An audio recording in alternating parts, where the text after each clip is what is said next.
Donc on ne trouve que ce qu'on cherche, et donc c'est vrai que si on prend la peine de rechercher les lipodystrophies, on en trouve probablement chez à peu près 60 à 70% des patients sous insuline,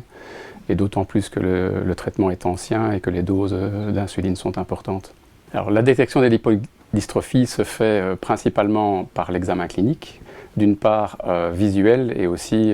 par la palpation. On recherche des zones d'induration sous-cutanées dans les différents sites dévolus à l'injection d'insuline, donc l'abdomen, les cuisses, les bras principalement. Alors, les critères qui vont faire penser à la présence d'une lipodystrophie, c'est d'une part des glycémies qui vont insensiblement augmenter alors que le patient n'a rien changé dans ses habitudes ni dans son traitement,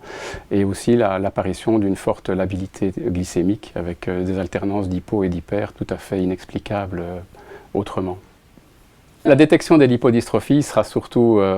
mise en route quand on verra que le contrôle glycémique d'un patient va commencer à fluctuer sans autre raison particulière, et qu'on va constater des fluctuations glycémiques plus importantes qu'auparavant, et notamment des hypoglycémies inexplicables par ailleurs. On prend à rechercher la présence des lipodystrophies, on remarque que c'est beaucoup plus fréquent qu'on ne le pense. Je pense que c'est un domaine en diabétologie qui est fort sous-estimé, à la fois en fréquence et aussi en importance sur le contrôle glycémique. Et je pense que si on est attentif, on va retrouver la présence de lipodystrophie, grosso modo, chez 60 à 70% des patients sous insuline au bout de quelques temps de traitement. Parce que c'est un moyen simple d'améliorer un contrôle glycémique. Dans l'éducation des patients, je pense que toute personne qui éduque un patient diabétique à faire des injections d'insuline parle de la rotation des sites, parle de changer les aiguilles régulièrement, mais finalement dans la routine,